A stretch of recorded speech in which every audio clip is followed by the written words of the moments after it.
Parte 7. A consciência da onipresença. Quando chegamos a um determinado ponto do nosso desenvolvimento espiritual, nos perguntamos como poderia haver tal Deus como tem sido adorado nos últimos 4.000 anos, seja o Deus hebreu, o Deus cristão ou o Deus budista. Através de orações a esses deuses, as guerras não foram superadas, nem a paz veio à terra.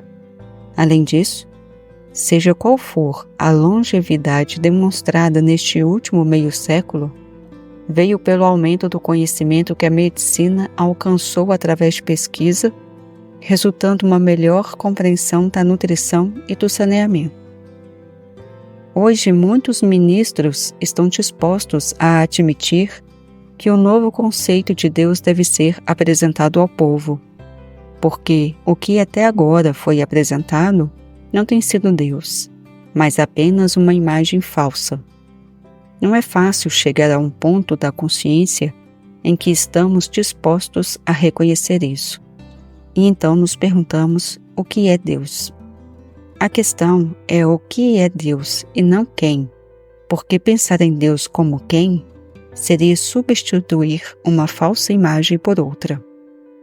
Pense por um momento em onipresença, uma presença preenchendo todo o espaço, uma presença exatamente onde estamos, quer façamos nossa cama no céu ou no inferno, ou se caminhamos pelo vale das sombras da morte. O que é essa presença que é onipresença e ao mesmo tempo todo o poder e toda a sabedoria? O que é isso? O que é essa presença que está sempre conosco, cujo prazer é dar-nos o reino? Esta presença que conhece nossas necessidades, mesmo antes de nós, que vai adiante de nós para endireitar os caminhos tortos, que prepara mansões para nós. O que é isso? À medida em que retomamos essas perguntas em nossa mente, sem medo de que haja qualquer Deus que vá nos punir por tal questionamento, conforme nós desistimos da fé naquilo que nunca garantiu a nossa fé, descobrimos que a presença não faz tudo por nós, porque não entendemos o que ela é e como atua. Devemos esvaziar o vaso cheio de todas essas falsas crenças e imagens, para que possamos ser preenchidos com a verdade. É verdade que, em todas as eras, somente alguns poucos atingiram a sabedoria, o entendimento e a demonstração real da onipresença. Mas o mundo, por acaso, mostrou alguma evidência de uma presença divina, de um poder infinito do bem? A inevitável resposta negativa poderia ser bastante perturbadora para a fé de alguém. No entanto, só porque os falsos deuses deste mundo falharam com o mundo, ou porque as pessoas do mundo falharam com o único Deus, não podemos cometer o erro dos ateus e crer que não há Deus. Vamos sim reconhecer que não temos pesquisado o suficiente, mas aceitado as crenças sem questionar, opiniões e teorias que nos foram transmitidas. Se a liberdade tem algum significado, seu sentido mais vital deve ser a liberdade de pensar, de procurar, perguntar e descobrir o que está além do horizonte do conhecimento aceito, até chegarmos à meta que buscamos, a meta que é a vida harmoniosa, vida abundante e eterna. Por que negaríamos que individualmente esse é o nosso objetivo? Por que não sermos sinceros e reconhecermos que estamos, neste momento, em nosso estudo da sabedoria espiritual por um propósito, que é buscar a vida eterna, buscar aquilo que trará a paz na terra a todos os homens ao longo de todo o tempo e garantir a liberdade, de modo que a liberdade nunca mais esteja à mercê do homem. Por que não reconhecer que a nossa grande esperança é aquele que está nos libertando individualmente, que venha finalmente libertar o mundo inteiro? Quando uma pessoa alcança a liberdade espiritual, Ele alcança isso para todo mundo, mesmo que demore um século para a demonstração dessa plenitude e cumprimento dessa liberdade na Terra. Este deve ser o objetivo de cada indivíduo que foi transformado pela graça de Deus no caminho espiritual. Procurar e procurar, até que ela chegue, porque ainda que apenas um de nós realize isso, colocará em movimento aquilo que pode libertar o mundo inteiro. A liberdade vem através da unidade consciente com a nossa fonte. Quando uma pessoa está presa a algum sentido de limitação e busca a ajuda de um praticante espiritual, a ajuda que ele recebe é a percepção, por parte do praticante, de que Deus constitui a consciência individual e que mesmo o corpo é o templo do Deus vivo. Isso liberta a pessoa da crença universal de que ela é o homem mortal, como um corpo mortal. Como isso é comprovadamente verdadeiro para uma pessoa, porque não vemos que um indivíduo, ou dois, ou mais reunidos, ou 10 homens justos, apenas 10, sabendo que Deus constitui a consciência do homem individual, poderiam libertar este mundo. A única escravidão que existe é a crença de que somos insignificantes homens mortais. A liberdade virá com a compreensão de Deus como consciência, da consciência como onipresença, e a percepção de que essa consciência é a consciência individual do homem. Nunca pensemos que a liberdade virá quando acreditarmos que Deus está em qualquer outro lugar, exceto onipresente como a consciência individual do homem. A liberdade vem quando percebemos nossa verdadeira identidade. Um indivíduo que descobre o segredo da onipresença pode libertar o mundo de sua escravidão das limitações do sentido material. Mas o que é essa onipresença que está presente onde estamos, estejamos nós confortavelmente situados, ou algum inferno de pecado, falso apetite, doença, idade ou mesmo morte? O que é que pode nos libertar e, ao nos libertar toda a humanidade da escravidão dos 5 sentidos físicos e das limitações da mente humana? A consciência é a fonte criativa, presença, poder, lei e causa. E somente quando entendemos o significado da consciência, temos todo o segredo da vida. A consciência é a fonte e a substância de toda a vida.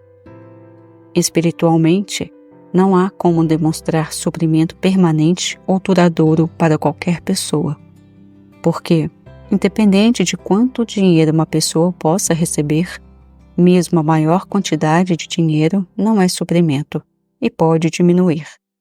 Mas se pudermos trazer uma consciência de provisão para o indivíduo, então ele nunca experimentará a falta. Nós não podemos ter saúde sem primeiro ter uma consciência de saúde. É por isso que o nosso trabalho no caminho infinito não é demonstrar saúde para uma pessoa, mas sim demonstrar a consciência de saúde para ela. Uma vez, eu perguntei a um médico o que torna possível que fiquemos eretos sobre os nossos pés. Sua resposta foi: nossos músculos.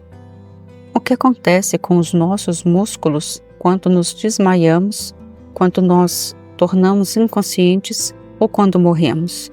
O corpo perde seus músculos? Não, ainda tem músculos. Então, por que não podemos ficar de pé? Se temos os mesmos músculos quando caímos, adormecemos e os mesmos músculos quando estamos inconscientes. A teoria de que os músculos nos dão a capacidade de ficarmos eretos é uma resposta satisfatória para aqueles que aceitam um conceito puramente materialista do universo.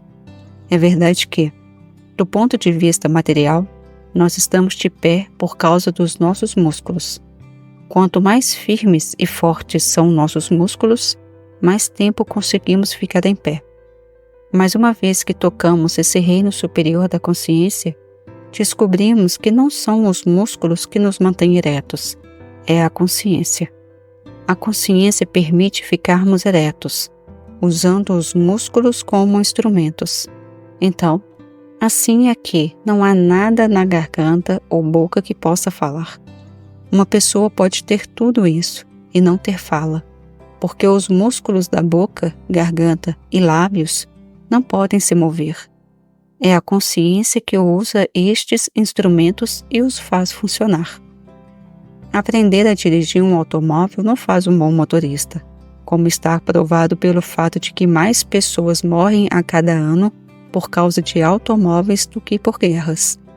Nem todo mundo que pode mudar a marcha, colocar o pé no acelerador, começar, parar e estacionar um carro é um bom motorista. Um bom motorista é aquele em que a consciência governa a mente, o pensamento e os reflexos do corpo que são tão importantes na sua condução. Sem essa consciência, existiria dentro de cada motorista a potencialidade do que acontece nas nossas rodovias. Se pudéssemos contar o número de falências que ocorrem todos os anos, saberíamos como é fácil entrar no mundo dos negócios e também como é difícil permanecer nos negócios. É preciso mais do que uma soma de dinheiro para ser um homem de negócios. Quem atua é a consciência. A mais alta forma de consciência, a consciência pura, é o espírito. Entender a consciência nos permitirá compreender a natureza da onipresença, porque é a consciência que é onipresença. Com o primeiro vislumbre do significado da onipresença, alvorece no pensamento a verdade de que, seja o que for a onipresença, ela formou o universo. Existe uma certa relação entre a água e terra, e certamente há alguma razão para isso. As estrelas e planetas se movem em órbitas fixas, e deve haver uma razão para isso também. A onipresença que formou o universo só pode ser uma inteligência divina e infinita. Quando olhamos para o corpo humano, vemos evidência dessa inteligência em ação. Não foi uma pessoa que planejou o corpo com seus órgãos, coração, fígado, pulmões e cérebro, com seu sangue e sistema nervoso. Nenhum ser humano pensou isso. Nenhum ser humano colocou isso em uma tabela de planejamento. Só pode ter sido uma inteligência que formou o corpo humano, um poder criativo, lei, substância e atividade, operando com a precisão de um plano inexorável. A oração que, para o sentido material, buscaria Deus para nos ajudar em nosso caminho e realizar nossa vontade, agora se torna uma comunhão. Não a minha vontade, mas a tua seja feita. Lucas 22, versículo 42. Tu realizas aquilo que tu tens designado para eu fazer. Eu não posso, portanto, buscar tua ajuda para o meu caminho, mas eu posso buscar tua ajuda para estabelecer teu caminho dentro e através de mim. Deixa-me ser um instrumento da tua vontade, do teu propósito. Tu não realizas a minha vontade, tu realizas aquilo que tu me destes a fazer. Não podemos rezar para nos tornarmos um com Deus, porque sempre fomos e para sempre seremos um com o Pai. Esse foi o plano divino desde o princípio, e a unidade já está estabelecida. Mas até que estejamos conscientes disso, a relação de unidade não estará funcionando para nós. Tornarmos-nos conscientemente um com Deus significa render à vontade pessoal. O sentido material é um sentido de separação da consciência. Pelo nosso conhecimento, o Sol, a Lua e estrelas não podem pensar, e talvez por isso estejam sempre sob o governo de Deus. Nós, por outro lado, pensamos do nosso jeito, em um sentido de separação. Repare nessa palavra, sentido.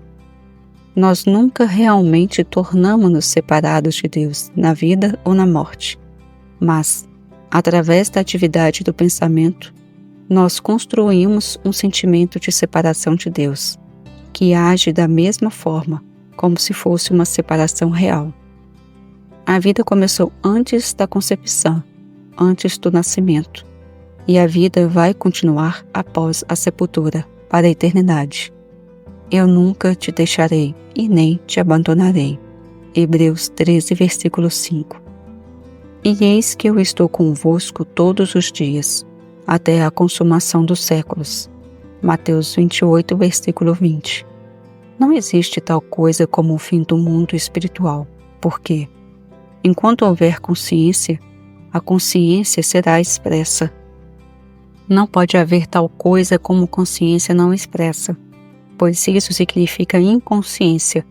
Portanto, enquanto existir consciência, a consciência estará expressando-se como o mundo, e como homens e mulheres, mas sempre será aquela infinita consciência divina expressando-se individualmente. Aqui, novamente, somos confrontados com dois mundos: o mundo da pura consciência e o mundo do sentido material. Todos os que vivem no sentido material conhecem o medo. Não há heróis no sentido de pessoas que não conhecem o medo. Mas existem heróis que executam grandes feitos, apesar dos seus medos. O medo é, sem dúvida, o principal fator governando a vida que é vivida pelos 5 sentidos. Nós tememos a morte, nós tememos acidentes, nós tememos a guerra, nós tememos a pobreza, nós tememos a doença, tememos os resultados do pecado, e nós certamente tememos o calendário que está marcando a passagem dos anos. Medo, medo e medo. E a liberdade de todo esse medo consumidor só pode vir através da oração do reconhecimento da unidade. Enquanto nós somos conscientemente um com o Pai, vivendo em receptividade ao impulso espiritual, nada temos a temer.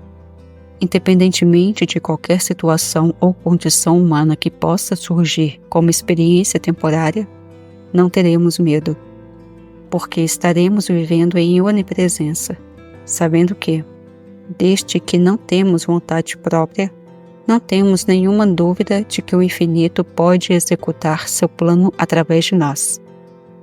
Parece haver 2 mundos, mas na verdade há apenas um: o mundo da consciência, ou espírito. Mas existe uma falsa sensação de que é um mundo que nos envolve, e é esse falso sentido que constitui um outro mundo, o mundo do sentido material. É o sentido material que nos impõe a crença de que somos um corpo, composto de carne e osso. Através da consciência espiritual, no entanto, a convicção vem: este corpo não sou eu. Este corpo é um punhado de água, sal e minerais. Eu não sou o corpo. Eu não estou no corpo. Assim, um eu separado e além do meu corpo, que é o dono deste corpo, e, portanto, o corpo em si não é nada. Eu sou a lei para ele. Se nós acreditarmos que há vida e inteligência no corpo, na água, sal e minerais, vamos colher o que temos semeados, que é a crença do sentido material. Os cientistas disseram que a substância da matéria é a mente. No entanto, a mente ainda faz parte do mundo dos 5 sentidos físicos, e é só quando vamos além da mente que estamos no mundo real. Enquanto estamos no reino da mente, podemos ter um corpo saudável ou doente, uma vez que a mente e a matéria são uma coisa só. Nós podemos ter pensamentos bons ou ruins, pensamentos materiais ou espirituais, inteligentes ou ignorantes. Porque o espírito é consciência invisível e não tem qualidades. Nós não chegamos à perfeição, a menos que nos elevemos acima da mente do bem e do mal, no reino da consciência, onde nós encontramos a unidade. Espírito é espírito, ele apenas é. H2O não é boa nem ruim, apenas é. A eletricidade negativa e positiva não é nem boa e nem má, simplesmente é. Apenas o nosso uso pode torná-la boa ou má. O mundo do sentido material, com seu bem e mal, deve ser superado. Mas lembre-se que nenhuma quantidade de estudo ou instrução irá descartá-lo. A única coisa que vai descartá-lo é a realização.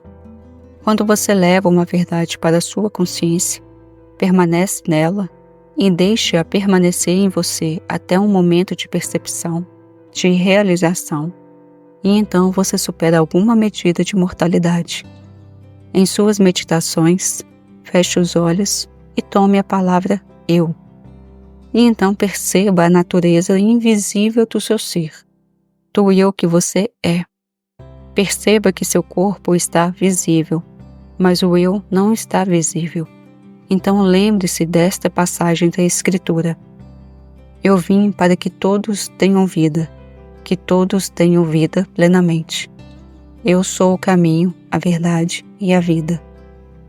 Olhe para o seu corpo, o seu trabalho, o seu casamento ou a sua casa e perceba: eu, por mim mesmo, não sou nada.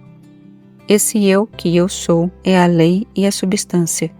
É a comida que alimenta o corpo, é o cimento do trabalho, do casamento, das relações humanas.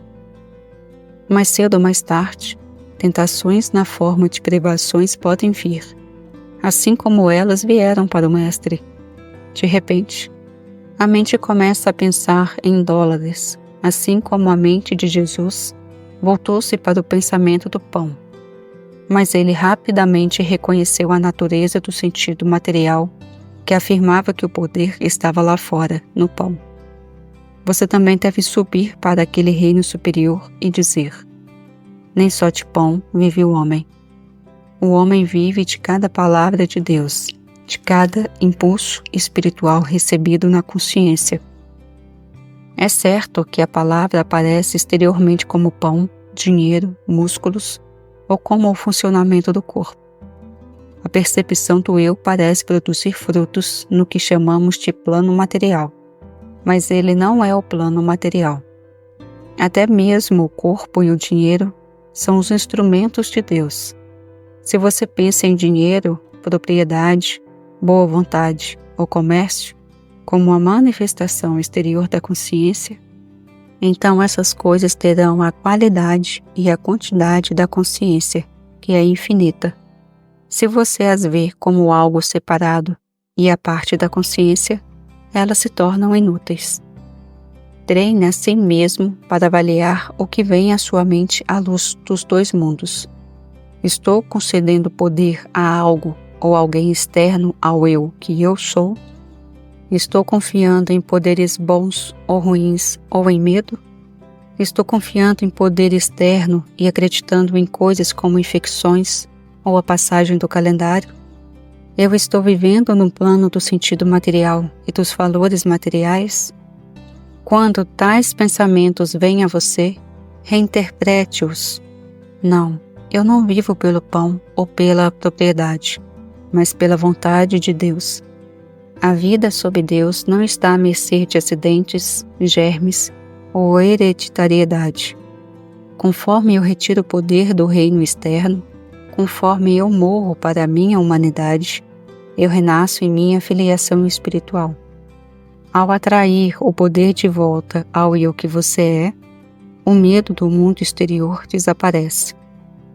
Por que delinear qual deve ser a vontade ou o destino de Deus para você? Em vez disso, deixe o ouvido interno aberto para você ouvir com o ouvido invisível, esperando ouvir a inaudível palavra de Deus.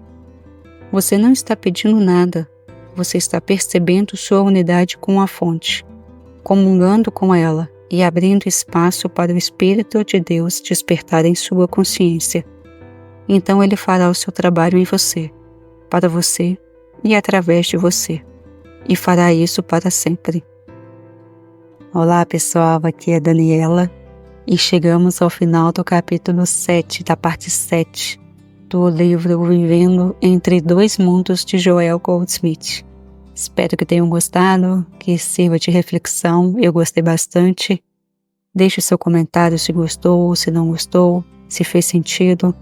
Curta o vídeo, compartilhe para mais pessoas que sempre têm uma mensagem importante que pode ajudar alguém em algum momento. ou despertar alguém em algum momento. E se inscreva no canal se ainda não for inscrito. Até a próxima. Tchau.